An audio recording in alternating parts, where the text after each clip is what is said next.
Abusiafo no nso aboye mo bibia ache emo akwa badoba HYTV so ene Yorke FM anopa no nso akankase ayensa aka ne aboa no ayesi hu konya ne de ba besom wo hye no so se ensem na yoman mu de ensankyerofo ko otwi ko braman ko chocho nyina de baye ena samufo nso asem se kroje na pesem aka hene nso asi hu akonya me de ba besom wo ensem no de bedimu akuti ni bini Swafo a ono enehwe yakwantempon ho ensam so onumunyamfo amoakon ata HSA tobu to ma ye krosi ye no sesei anhwe a enche bia ombeda daniani nom de ababeda ne dwonso dan eho asam so yafra ne wo mrahye bedwafi ode hu emuaye aba sese de oka no nye sa akora na de ne tie sanso ena okopiem ewo DVL asesei ye se kasa ye de tro ensohwe ede tete adrava fo mo mutim behunu ka ni tue ne ekwane ho so nsem no sese ye de kasa nsia ena ye gi atum ne de ababa ye adwuma ensem bi ka we num ho ena ye se hu konya ye de baba som wo ne mpani so koto se bodom osi apata so na enye ne pemu na emum obi ena de na kosu ena no pe bia wo kaso ane ne mpota mu ba bia ubehu oba bi na nafu awro tintin be sese na ni mu abusei ne nantie no okone left right atwini nya se press before him na chasa na adwo no wana obi apia no anadwo na no pay nyuma ko ya dawroma no mo apia yen me e de kase ne beso ya seda kase yen fenkoma han Yorke state wa mansase ayefo Adams boutique ntade endorso de ye wede ne party ye nyina eho enegu Sarabo hotel ya bre na ye kwaji ahome weekends no eho na ye kwaji ahome ye abusuafo okenkanfo ene anopai eyemme his excellency nana Kwame Owusu Nana Tino di Akyem president ye twa hotel ye ba nsam ni nkire mu ye abɔ ne sebede ye ba besane mu di ama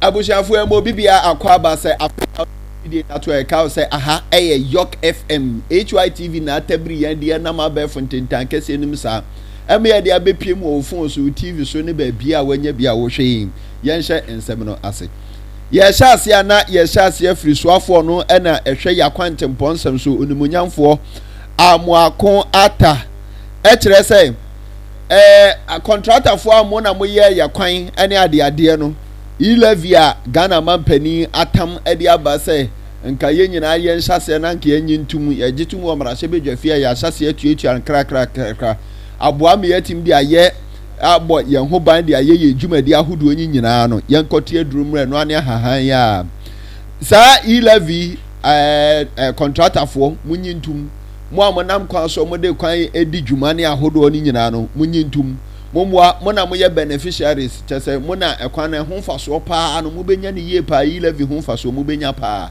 esanse Ilevi enya gitum se wi ne ya hyase si etu a ekwan tokro bia da wo bia fichire bia ye beye ubohu wa fichire obete se anajo enfidie si so hwi ho ne ade a na chese ye gusu kota enfichire ba bia ebegu ho kota me hwa ye fe pa nti ye ne ebenya so faso nti ye nyina ye nyi 11 into Ilevi comes, we get our fair share into the road sector. Within a very short time, all outstanding contractors' debts will be paid. And you can work more for this country. And we expect you to speak. You are going to be the direct beneficiaries, and every serious government will not joke with contractors. Because the construction industry is where, from the unskilled to the skilled, people are employed. If you want money to circulate very well in your country, pay contractors. The toll booth, we were getting an average of 68 million a year, about 5 to 6 million a month. The toll booth, all the 38 toll booths that we had in Ghana, that all of us, everybody thought that we were collecting revenue, so that people would talk, every day you collect toll, but we don't see improvement on the roads. We have been saying this all the time. And you are contractors, and you know the cost of even constructing a kilometer of road. So, if you get 68 million on the average, the whole year, January to December, You are contractors. Depending upon the ground conditions, if you don't take care, that amount can't even construct 10 kilometers of road. Na yadaswa ejina onimonyamfo amuakon ata akachi na ochese tobutu ananu ada oseye ema yagitumu tutu nyinyina mu na sesi abeduru baabi tobutu na ada ne bosum ena esuo ni etwetwetwamu ase saa dan sonso ana wonum titimu digigi sikai nketenkete bobodwa kama esisisi ho enye hwe tobutu no sesi so mfaso ne sen watena se adwene ho sei bema ne watena se anwene bibi nipa nso de owo ho a nyame ma wadwene no adwene na odi bibi foforo ya de ebe aba architect papa nyame na ye first architect ne nso wo ho bema de no adwene bibi na de aba onza de tobutu no adan ne esusa na ye nketenkete na ohwe wiase nyina edan ya eta esusa ye ne nketo asa pa eye dwonsodan nti tobutu no obedani nyina dan keto na esisisim nyina obedani nyina de aye dwonsodan na ma se bia wona baabi watu kwan wa bre enye da bia na betimi agina ekwan nchen baabi na dwonso America duru ho na akwa ye bibisa ye bechew onam na si form sa mekodwonso agu baabi ye bechew be UK ye bechew enti wedi ese nyame adom na Ghana nso no ye kwa ye nimu dia na ne tobutu ne mfa nyina anya dwonso dan tinka onam anu wa bre a ugina ya na nko amane afa ho akọ gina ase ko park wanche ho baabi wa gina ase ase de aya bia ukotua tudu ni akọ gina chudododododododo ni wa jagum na akọ baabi enti ente bia no tobutu dan nyina no ya be no washroom chasa jonso bia ye nyina ebe kọ akọ jonso ho bia na aboa ma omani emu ate. We have alternative use for all the 38 or so toll booth centers across the country, because we have plans for all those who were working in the toll booths. Okay, we are going to continue to work with them, and we have come out with a lot of suggestions. We even want to refurbish all those toll booth structures to provide proper and decent washrooms, for instance, for the use by motorists, so that we advise them to desist from the practice that we see at times. You find out or you see cars stopping indiscriminately on the highway and people getting out to wee as we usually say it, urinating. You see men on the left, women on the right, or at times you see a man, a woman. It's all indecent. So that we are not having the it's not a good practice. When we get to the bridge, we shall cross it. For now, they are going to be used as means where passengers and drivers can be. I said we have plans for them. The plans have not been implemented yet, but definitely we are going to make alternative uses of those facilities. Okay, so we are not going to leave them like that. Abusiafo na onimonyafo kwasi amu akwata na yehwe na enu na parliament eti ya nom si hey ye di tobutu ne eba bedane ajonso dan enti ene brabe kirekire mu yie pass de enti a ema wo kan se tobut ye de bedane ajonso dan. This minister is about to borrow an amount of 558,000 Ghana cedi euros, close to 4 million Ghana cedi, to build a new toll booth. You are converting existing toll booth to toilet, yet you are borrowing 4 million Ghana cedi to build a new toll booth. In this document, is here. Minister, if you haven't read it, this is where it is. Read the page. Read your own document. And Mr. Speaker, we shouldn't allow ministers to think that when they come here, we give them approval, they can go and do whatever they like. He is very ignorant about what he's talking about, Mr. Speaker. Mr. Speaker, he is quoting from graphic or daily reportage. It was an interview. It's just a small portion that has been cut out. You haven't had the opportunity to listen to the whole interview. Mr. Speaker, I was speaking to the press and they wanted to know the future of all the toll booths. And among others, I said the ministry has plans and government has plans. We are thinking of a lot of ways to put the toll booths. And among them, I said that even the current toll booths, we have about 38 of them at various vantage points in the country. And as part of it, we are even going to improve the sanitary situation at all these places. For instance, and I said among other things that for instance, on the highway, and we all see it all the time, vehicles stop indiscriminately, and drivers, passengers get down, and we see people urinating everywhere indiscriminately. It's so indecent. So if among other things, we use this period to improve the sanitary situation at this toll booths, we would even allow drivers to stop in case passengers want to use that facility, among other things.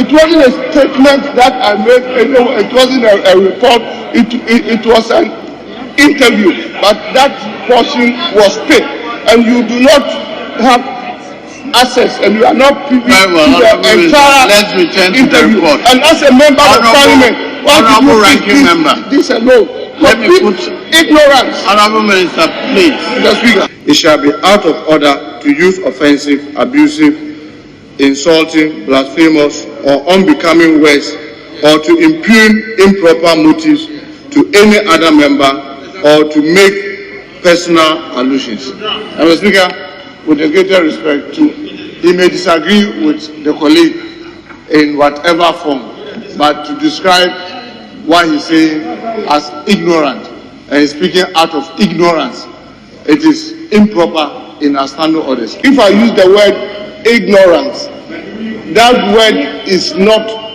an insult. And somebody is ignorant, and all of us can be ignorant of the facts of an issue. So I was trying to draw my colleague's attention that he is ignorant of the facts of the issue. He was not privy to it, of what I said. So it's not directly at my colleague, it's not insulting, it's not abuse.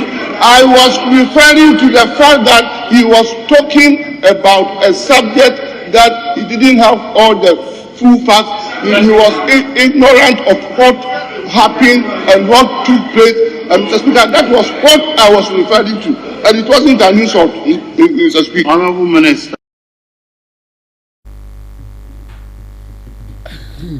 abusuafo na nsama ahodo a ɛkɔ so ɛwɔ parliament na yɛhwɛ no na ɔmo kyɛ sɛ na yɛde tobutu ni nyina ba bɛda ne dwonso dan de wate bi da na ɔse wo da bi nya sa na mɛka no na nsɛntro ni ɔne me yɛ interview no ɛna ɔno dane asɛm ani watwa ba bi ketua bi de aba bɛto sɛ mepɛ sɛ yɛ ne sa na mmom nyɛ sɛ de mekyerɛ no no yɛnto akase ɛbɔ ne so yɛtoa so ana yɛkɔ akɔpiem mrasɛ bedwani a ogyina mu ma adehyɛ watermare north onimonyamfoɔ Hassan Suhuyini na ɔkyɛ sɛ ile vitua yi ba yi ɔnte sɛ Ghana mampani abedi akyiri His Excellency Dr. Alhaji Mahmoud Bawumia ɔbɔ ho wa na 11 nso nyina akɔ digital ɔno nso ɔyɛ master digital na kyɛ sɛ nani wɔ ho pa ba no digital ho sansam na de ne ɔma yɛ nyina yɛ anim asɛm digital bi aba bi ɔno na ɔkɔ commission de nya ma yɛ kora wadi kan commission wɔ ne tiri mu nso deda enti no Bawumia mɛkyerɛkyerɛ mu sania 11 to no ebetimi aboa digital agenda no digitalization agenda no sɛ de ebetimi aboa ɛwɔ akwaniasa nyinaa so ama yɛn digital nsɛm no atimi akɔ yie nti ɔsrɛ wedi kotodwegu fam sadansa yam bɛsrɛ Ghana mampani abɛdi akyire Dr. Alhaji Mahmood Bawumia sɛ ɔmfo simpie anapa bi obenya bi ɔnhyɛ no nkyerɛkyerɛm sɛnea no nso bɛtumi aboa because ɛba yi nyade ɔmo ate sɛ ɔka ho asɛm bia ɛwɔ baabia sɛ bia 11 ɛyɛ anaasɛ ɛnyɛ. I think that people underestimate the wisdom of those we consider unschooled or unlettered and those we find to be doing menial jobs on the street. But when you are fond of sitting at bases like I do, you will realize that we rather are looked at as people who do not understand the economy and the country that we live in. And they have very good reasons for believing so. And listening to this gentleman, I think these are questions that are even more superior than the questions that Dr. Bawumia asked the late Emisata. Dr. Bawumia should be speaking to these questions. He should be answering these questions, especially on this e-levy, and especially so when his fascination these days is about, digitization. It is shocking. It feeds into the economy. It is shocking that in all this discussion that is ongoing, we have not heard him lead the charge like he has led charges in the past when it comes to government policy. I think he should. He should let us know how this is going to improve the digitization,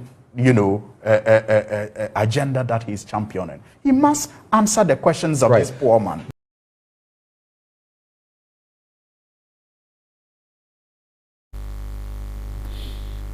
Na chese onimonyamfo Asan Suhuyini ono ene eye Tamari North mrashe bedwani ena na yehwe no na yanto aswe eyade a wona edida transport driver for enkabomko anu no e kire se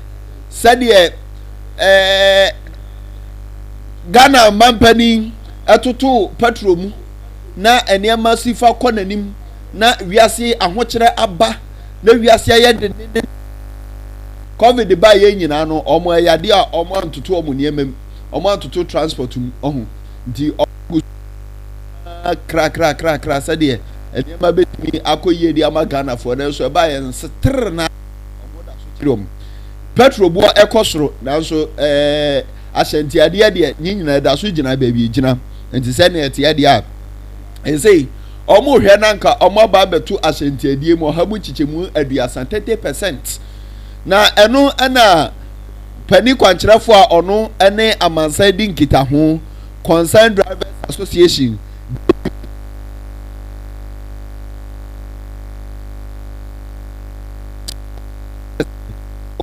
aban ne mo nsem mom ni from omo papa se omo apamu akasa yade a omo ba beto ahyentiade mu ohamu chichemu aduasa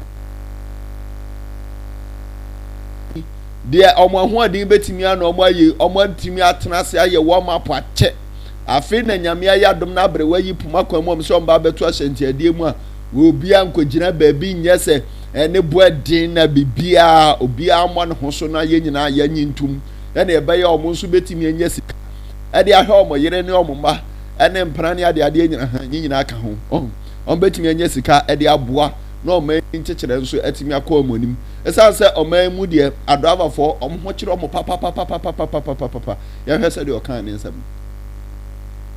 We were not asking for 30%. We are calling for the 30%. The reason being that, you see, when you go to the market, in terms of calculating things that boils to the transport issue, it's not only the fuel at all. It goes with the spare parts, the lubricants, even inflation, name it. All those things are the things that government charges, all those things are the things that we add up before we get to the percentage which we want. Okay. When you go to the fuel, it's 70.1%. You go to lubricant, it's 75%. You go to spare parts, it's 55%. When you go to government charges, it's 15%. The inflation there, for that one, I'll leave it for Mr. Senyo was saying you. When you add all those things together and strike the average that we want, we got 32.2%. That was what we got. But seeing, and because we are in the business, you know, when you increase fares, even when you apply like La Paz to Tema, the first week of increasing fare, the trips reduce. When you go to 3, you'll be going to 1.5 or 2. So we consider all those things. That's why we say, no, we should use the 30%. And even that last week, Thursday, we sent a copy of the items that we used arriving at that 32.1%. We sent it to government. It is there that the coalition, the representative went to the minister today, and we were told, yes, they had a copy, all right. But it didn't go through all. We should give him time, like Thursday, we should come for the final meeting. So, as humble and obedient as we are, we agree to meet with him again.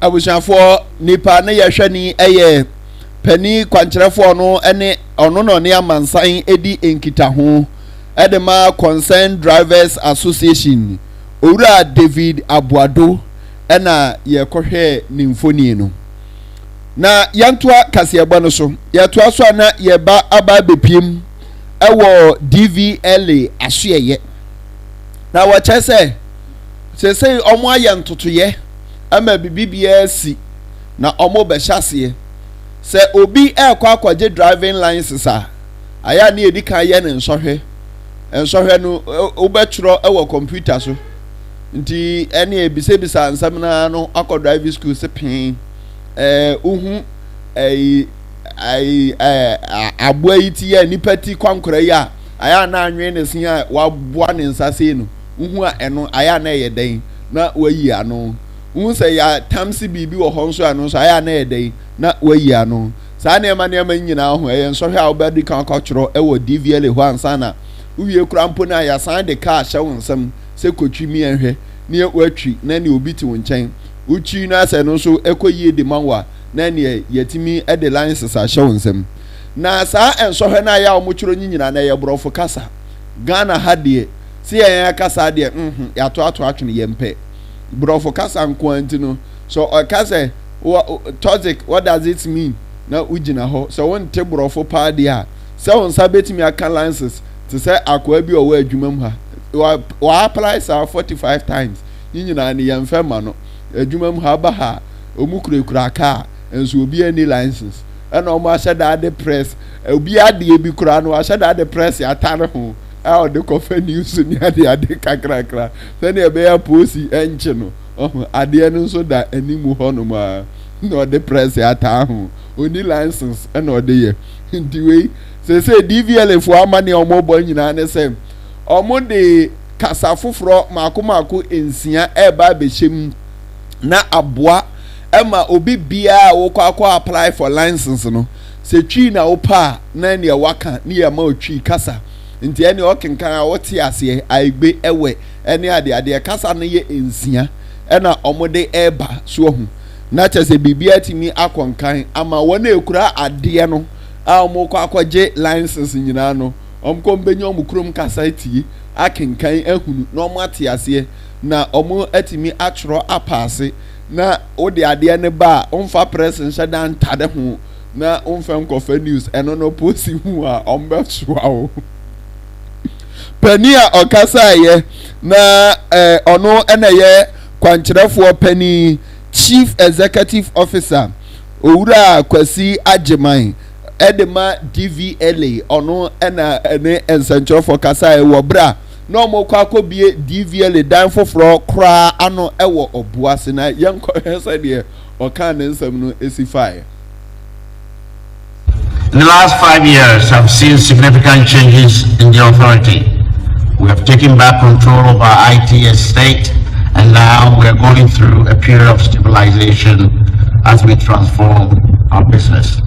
On the driver's side of our mandate to improve road safety and thereby driver competency, we will implement the upgrade of computer-based tests in the next few months. A voice over touch screen, which will include 6 vernacular languages. Na eno echi no ena Owura Edwin Ofori ono ena ye district manager Obuasi DVL enso ekire se ono na pensu ena offices ahodo no akona nim omu revenue omunya wo office no akona nim pa be so ahamu nchichemu aduoson baako ekiri pomiensa 71.3%. akona nim pa nti wayade mompene ne pe. Under my leadership, when I took over in June 2019, revenue target was increased in Obuasi office here. In 2020, revenue was also increased by 7.13%. Na ebusiafo pani ayete ni nkan ni yehwe ni eye Owura Edwin Ofori ono na ye district manager edema DVR wo Obuasi. Yebetwe ho aba ye ba ye de agudie mu nsam ebeba beto aso.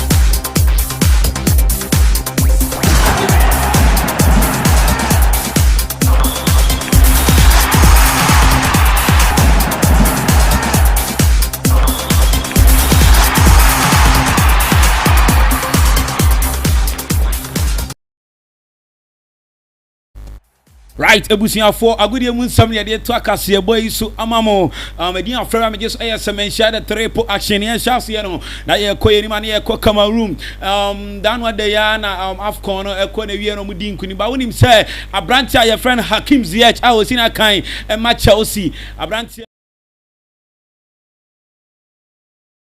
Morocco team ni de onya de obeda na ni akoho akwakosi akan amomo ni nyina ne wantu bi on coach no enya ye some time ago ni ntino abrantie ne Chelsea forward no and I said Chelsea striker no or in sembi atuja wase enya de obetimi akọ Morocco akwakosi akan abo Morocco for biem and some say coach in India it's likely saying he is going back to play for Morocco but this year pa de enya de a obekwakosi akan ama Morocco for I am querying my near Twaso, your Tottenham, former Tottenham player, essentially a Belgium midfielder, Abrantia, your friend Musa Dembele, were retired from football at the age of 35. Abrantia, those very very solid abrantiano more than I can say na abaye we retire from football and only and summer a free Dembele so and on him say papa your friend Sadio Mane on also and Sembi Atuja na ninga say wasi other kofu bebre as supporters anyone our come no homo the Afcon no ko ewie ye mo je no odo mo nyina say na ninga say ukọ ekura your friend no Cameroon and ekura friend Senegal papa wakoya adoye kese pa ewo ho oye bi o kama oye bi o Algeria oye bi o Tunisia no ono ankasa ni mamu wakosi hospital kese pa amomo asanso etua branche bi a ontimi entua ne hospital bill eye 4,000 euros we tua hospital bills na ama branche no ti Sadio Mane de okọ Senegal dia omo njeja no kra omo bona baso bebre na kasa papa no waya de obone ho made pa ne body bo ekwanim osisi adan ema countries and asanso kofu bebre adoye nti ko Senegal ya Sadio Mane di diana bebre na ebo se wabone ho modern pa Now him say I can't see any echo area AFCON. Then when they finance ni echo area goalkeeper of the tournament ekoma Eduardo Mendy. Now Prantia no oji crew one and say oji abasobody and odi nsem so etuja. And then say ochre bibi I want a Twitter hand was he though he's the best keeper but Egypt for goalkeeper no I was saying omudi abasobody and Eman say he's the best goalkeeper of the tournament. And then Sama Eduardo Mendy one also odi atuja was Egypt goalkeeper no he deserved to be the best keeper for the tournament but I'm koye sa Eduardo Mendy ni say Mendy share the whole world or a goalkeeper fantastic pa FIFA Banabaso said the whole world only the best goalkeeper pa that brand you see na Chelsea the Blues the Chelsea there so team ni say the best goalkeeper in the world and the best goalkeeper in Africa imagine ja to so sa and only say if na make I said you made a streaming live on Facebook over Facebook HYTVG YouTube so HYTVG okwana subscribe page you know ama me come and last story I made sorry so now when him said and you cross Senegal why you the pa ye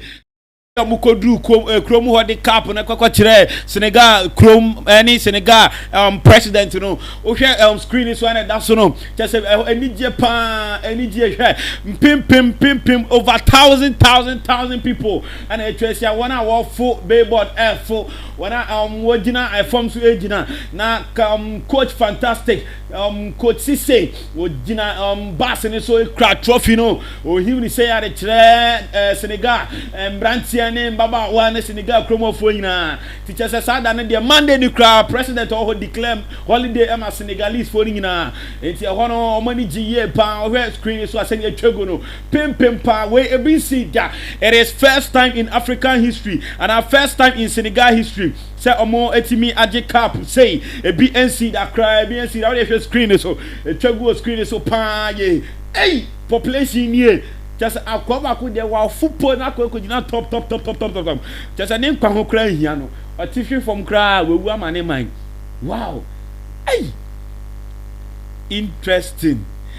Right, it's Yansha African Cup of Nations. Winners normal mafado do pan here chance na there Odikan Egypt have found 7 times, Cameroon have found 5 times, Ghana hey the Blasters of Ghana you found 4 times, Nigeria found 3, Algeria found 2, Ivory Coast have found 2, DR Congo have found 2, Zambia found back home, Sana Tunisia and found back, Sudan found back home, Ethiopia and so found back, Morocco found back, South Africa found back, and Congo found back, and Senegal the current African champions also found back and make out world club matches na ekoso and Chelsea the Blues by yomuno mano it's yana wa match na kama when you say Chelsea they catch Chelsea they are the whole world team papa we Chelsea see what they are I don't think say even your team papa so the whole world there team papa eye ba ko pe and no any Chelsea the Blues opa Chelsea who they are calling na a concert. What you see? So I want to see another comment. So to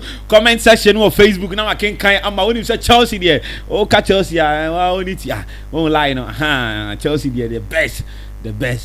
Me MC the crowd or chima Chelsea. No lie. If you have for be a supporting Chelsea. Right, Abusi for Madam say a good year with some Hana Mudibesi na me sorry so na Akyem president the Kasiabon Ebewi Macron.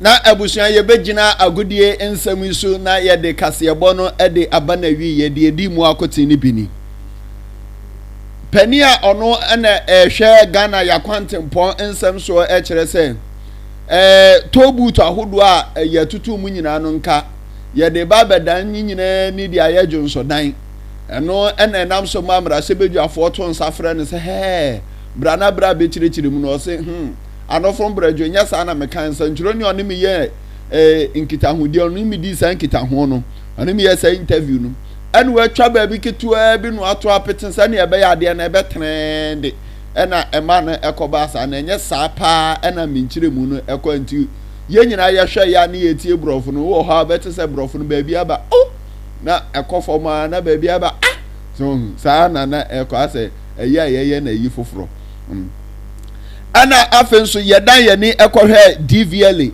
ye kopie mu o mu akachi obama ne yese ye de kasa hodo ensia oman yan kasa ye kasa atwi ka ho bie twi na edi mu akotene ana eba abedi dwuma ewo DVLA honum na ama so obi kwa akopel licenses amo mu kura ade ne mu ni licenses nyina no o kopel licenses a watimi enya ne ntem so se ebi a wokọ na akọtro exams na ohu bibia timi akọ kama ede amount agudie mu nsam ka ho ene ede besom wo obi ma so ne oman mu die nyina aka ho bi ne ede besom wo abusanfo nsam bi ka we no ho ne ede besom se kase ebo anopa no nso de wo Yorke FM any HYTV anopa dwumadi adada ye di ni se Yorke morning no eso yes sorry sui okamafo Clement ede Yorke morning na nkasa nso eto aso na edu awia nso asemenhia de triple action e de kasebo no ebeba besom anwumire di aka nyina adwumadi ahodo nyina so ebetoto aso saa kra e de amount okenkafo anopai eyemme his excellency nana Kwame Owusu Nana Tinu di Akyem president aseda kase enkoma enyumaku a omoso yasene me de bro Sarabo hotel Yorke estate and afenso Adams boutique omne ekura yimu eme de kase ebo ne beso mu ya sore so sisia